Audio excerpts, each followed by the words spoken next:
Yes, by all means, let us partake in the art of conversation.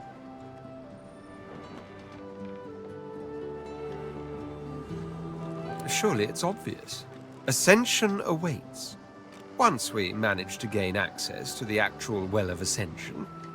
That is not to say I'm not dying to have a word with the House of Shadows. It's most intriguing. A message from the House of Shadows. The ones who so fruitlessly sent assassins after my good self.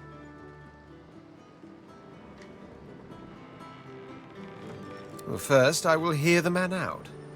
If he can lead me to Sadher, well, I can spare my ears a moment or two for that. Besides, only polite, I always say, to hear a man out before beheading him. What house? Ha! A peculiar query. But very well, I'm no stranger to parlor games. Let's see. From what I gather, you've a certain illicit quality about you. You're the kind that doesn't shy away from violence, but in fact welcomes it. There can be no doubt that would place you in... what else but the House of Shadows?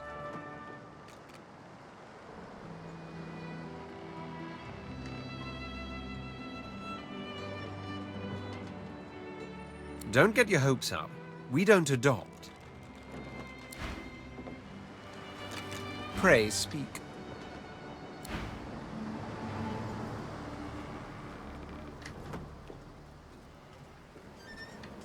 Well, this all looks familiar. It certainly has that air to it, but I would make a terrible guide. Whatever place this once was, it was destroyed long before your time. We must access the Council of Seven. But let's be careful. Despite appearances, I have survived a lot. I would rather not experience death here. Well, this all looks... Lohse looks pale and unfocused. She doesn't meet your eyes. Yes!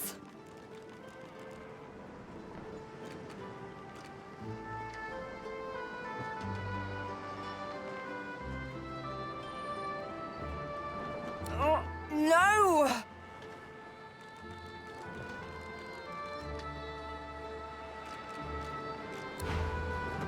Lohse looks pale and unfocused. Yes, I'm fine. Well, this place is, welcoming, isn't it?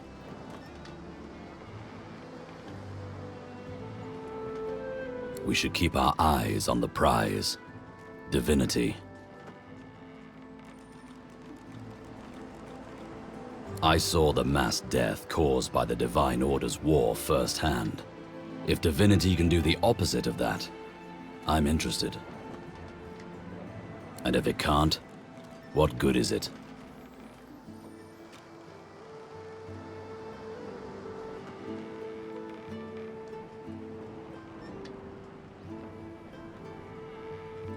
You're right.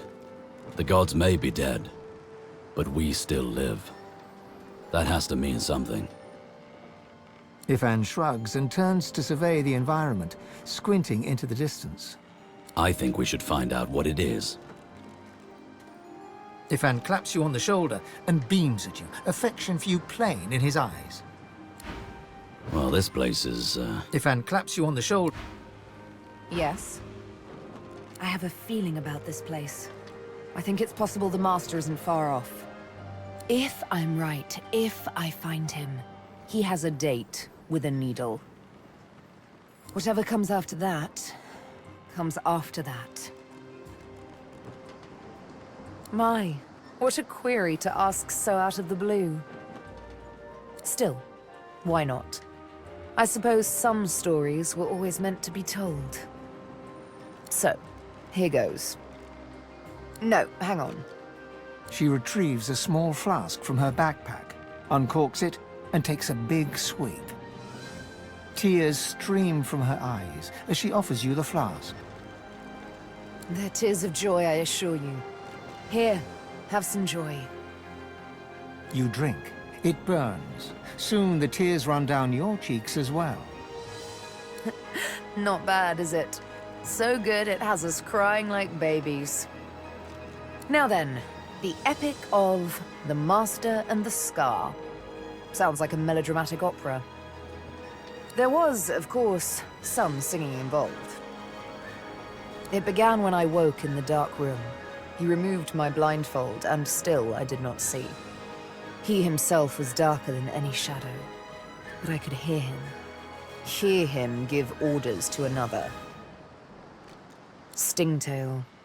How he came to regret the actions he performed that day. The Master bid the dream a dream, and so he did. He sat there. I could feel his hands upon my cheeks. He trembled, as if in pain. I didn't know what was going on until quite suddenly, his right hand became aflame. I screamed as he traced the design of the scar into my searing flesh, but I could not move, not an inch. And all the while, the Master looked on in darkest silence.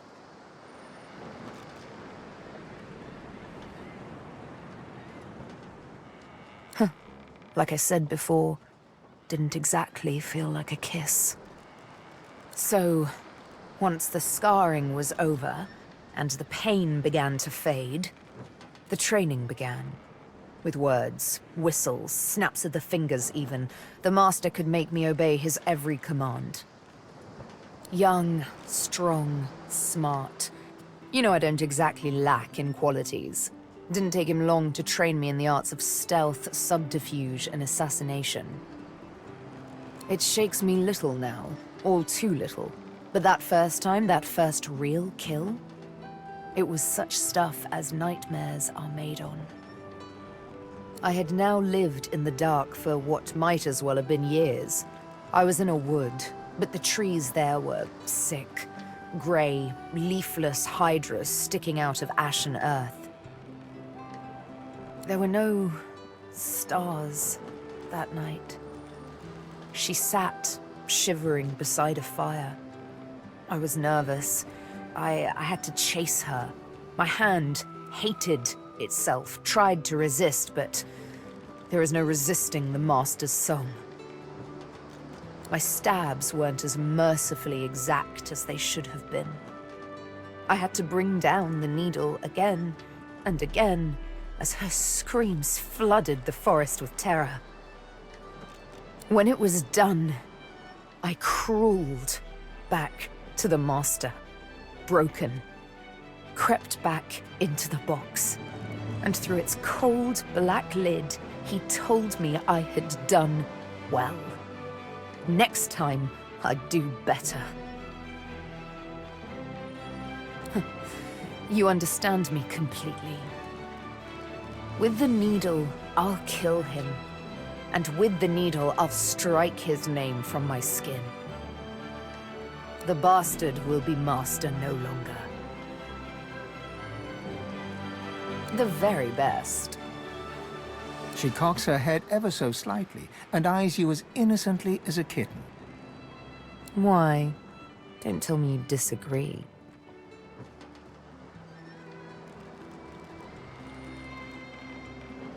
Thank you. I quite agree, and I'm sure I'll have mercy on you when I'm a goddess. You, but a mortal at my feet. In all seriousness, though, the prospect both tickles and terrifies me.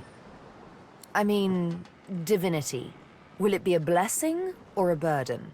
Would we be truly omnipotent, or merely the servants of an unruly universe, as desperate for control as we are now? And then there's the question that makes me shiver most of all. Would we still be ourselves?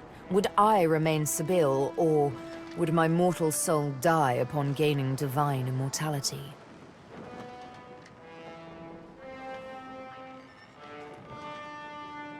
Take the plunge and don't look back, huh? As good a plan as any, I presume. She sighs and closes her eyes, then smiles her easy smile. Such a silly game we play, to be a god. It's quite wasted on mortals, if you ask me. We are all of us too blemished to become immaculate. Look at that island, Quercus. Covered in forest. A true forest. Can you smell it? Over the stink of the water. Millennia of mulch. Those woods are ancient. Where better to find a clue about the Great Acorn? Some of those trees could even date back to the first forest. The Knights of Dre will never find us here. A perfect sanctuary to pause and complete our research. There's no rest for the wicked, Quercus. And even less for those out to save the world, it seems. Somewhere on this ancient isle, there must be a clue that will help us stop the Acorn.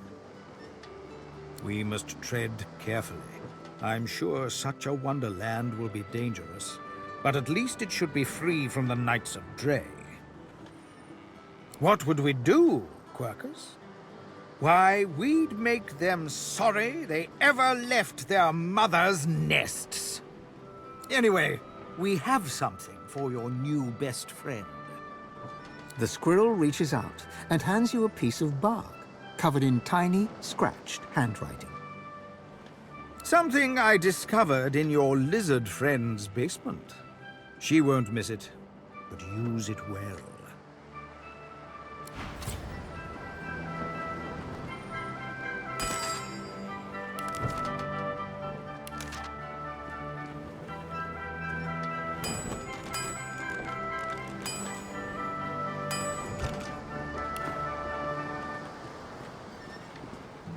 There is no time. Our shield speaks! Ask away, shield. Indeed, Quercus.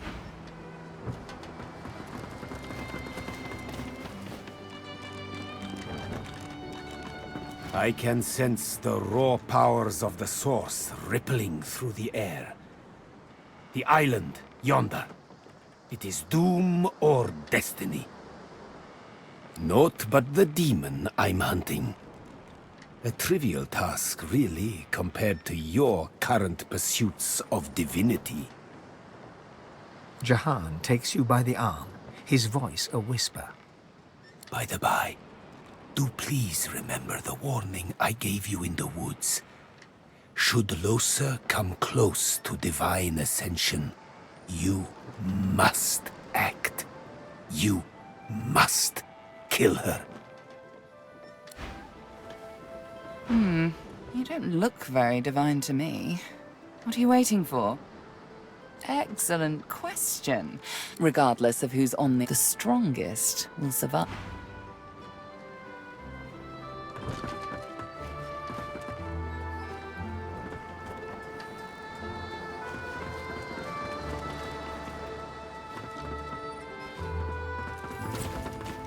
Do what you must at this place, sorcerer.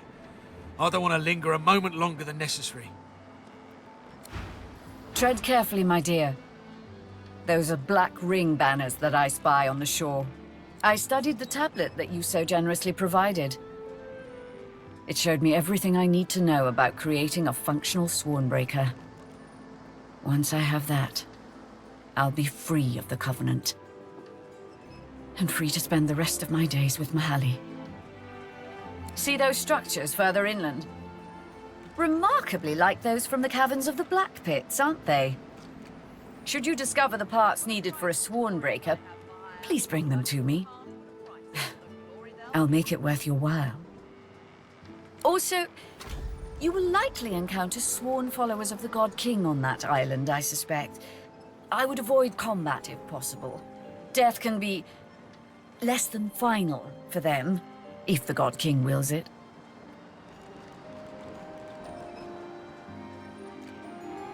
Almira doesn't respond right away. Instead, she turns and gazes intently at the island. After a long moment, she finally speaks. I sense a familiar presence. The Sallow Man. Yes. He's there somewhere. Likely commanding Black Ring forces. You should seek him out. He's a foul creature, but not opposed to cutting a deal. Beware his underlings, though. If they challenge your presence, pose as a thrall of mine, and you should gain safe passage. My name should still command respect among them. Quite a journey I've found myself on with you. Is this where it ends, I wonder? Dangers indeed. You can almost hear the sounds of battle when the wind shifts correctly. And where there's battle, there's bound to be mercenaries. Gleku Duma, the words of the lone wolves. No doubt my former comrades will have them in their employ. Speak their words, and you might pass. Speak their words, and you might pass. Consider it a token of my thanks for the assistance in retrieving anathema. Pursuit of my interests has led me to fall in with some disreputable company in my time. For a short while, one such group was the Black Ring. I know, not something to be proud of, but they let me do as I wished, so desperate they were for aid after the death fog cut them down to size. A fine arrangement, until they started preaching about this God King and his infernal covenant. He snorts derisively. The last thing this world needs is another would-be god, and an army of fools willing to follow him. It's a sop to all the fools who think that someone will grant them power and immortality in return for loyalty. This God King has caused to make war with the Seven, and the Covenant is how he's gathered his army. They become sworn, as it was put to me, bound to serve, die, and be reborn for the God King for as long as he wishes. Then, at some ill-defined point in the future, they think they'll be rewarded. You should have seen them all, on their knees, worshipping a new tyrant just to spite 7 old ones. I got away from them while I still could. Unfortunately, Dallas was waiting to snatch me. My efforts continue. I must admit it's quite an intricate piece to work with, even for someone like myself. I remain confident of success, though. I'm afraid that exploring this island...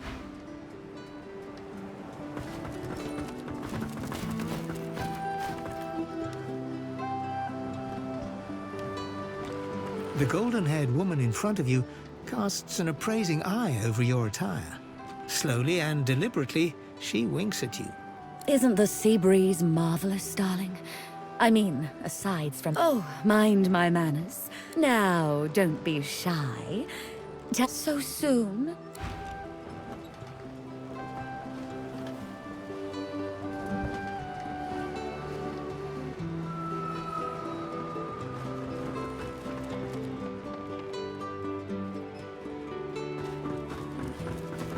Hello.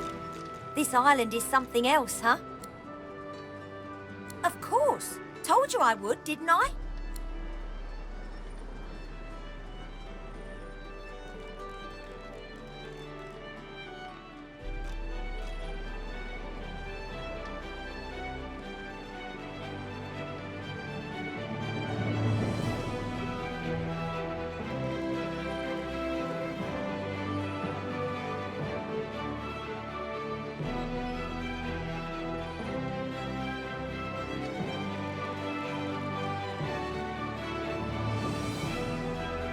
Sure thing.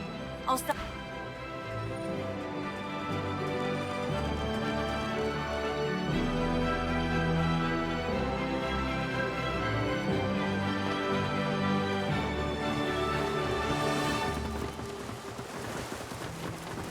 This place is turbulent. I can feel the ground quake and the seas boil. Be on your guard here.